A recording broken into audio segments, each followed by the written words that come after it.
Hola la compagnie, j'espère que vous allez bien. Aujourd'hui, on se retrouve dans une nouvelle vidéo dans laquelle on va parler de iOS 15.3 qui vient tout juste de sortir et vous allez voir, c'est une mise à jour vraiment très importante. Donc la mise à jour est sortie à 19h pile, elle fait environ 1,6 Go, du moins si vous étiez sous la version iOS 15.2.1 juste avant, et sinon elle fera un petit peu plus de gigas. Et donc ensuite pour la version du logiciel, donc c'est iOS 15.3 19D50, voilà, pour ceux qui veulent la version un peu plus complète. Donc dans cette mise à jour, pour l'instant je n'ai trouvé aucune nouveauté, comme vous avez vu sur le screen elle est sortie à 19h, donc là ça fait 1h50 que je suis dessus.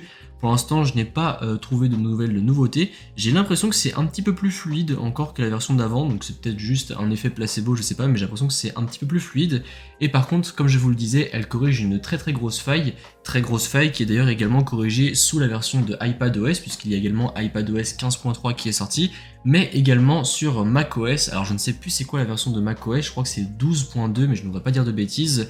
Et donc la faille en question qui est corrigée, c'est en fait un gros bug sur Safari qui faisait en sorte que certains sites malveillants pouvaient avoir accès à votre identité et à votre historique de navigation. Donc je vous mettrai dans la description un article très détaillé que j'ai trouvé du site Numérama qui explique très bien comment fonctionne toute la faille. Mais en gros, pour résumer très grossièrement cette faille, quand vous naviguez sur des sites comme par exemple YouTube, Facebook, etc., eh bien simplement YouTube peut accéder à YouTube, Facebook à Facebook, LinkedIn à LinkedIn, etc.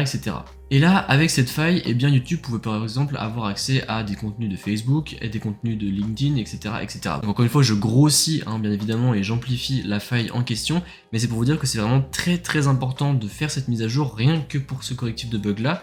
Et donc encore une fois, c'était un bug qui était présent également dans Safari sur Mac, mais qui apparemment touche aussi les autres navigateurs comme Mozilla ou encore Firefox. Donc voilà, c'est très important de faire cette mise à jour, puisque là du coup ça faisait sauter un petit peu tout l'anonymat que vous aviez sur Safari lorsque vous naviguiez sur internet tout simplement. Donc voilà en gros pour cette mise à jour de iOS 15.3. Donc normalement les mises à jour de sécurité c'est plus des mises à jour de par exemple 15.2.1.1 par exemple, plus les points 1 ou les points 1.2 ou etc. Là je sais pas pourquoi on a une mise à jour on va dire majeure entre guillemets avec ce correctif là, mais voilà c'est encore une fois très important de faire cette mise à jour pour que toutes vos données sur internet restent privées, qu'elles restent bien sur vous et que surtout personne ne puisse les exploiter derrière. Puisque là on parlait même d'un bug que en fait si un site pouvait reconnaître par exemple une photo, eh bien il pouvait aller pêcher dans d'autres sites voir s'il y avait cette photo là et donc du coup retrouver votre identité, retrouver même des liens de parenté, etc. Enfin voilà, c'est un bug qui était assez gros.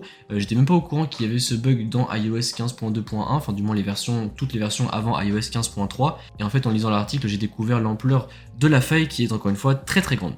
Donc voilà, encore une fois, je vous invite à faire cette mise à jour dans les plus brefs délais. Et sur ce, la vidéo s'arrête là, donc j'espère qu'elle vous a plu. Si c'est le cas, comme d'habitude, n'hésitez pas à mettre un pouce bleu, à me suivre sur les réseaux sociaux qui se trouveront dans la description et à vous abonner. Allez, salut!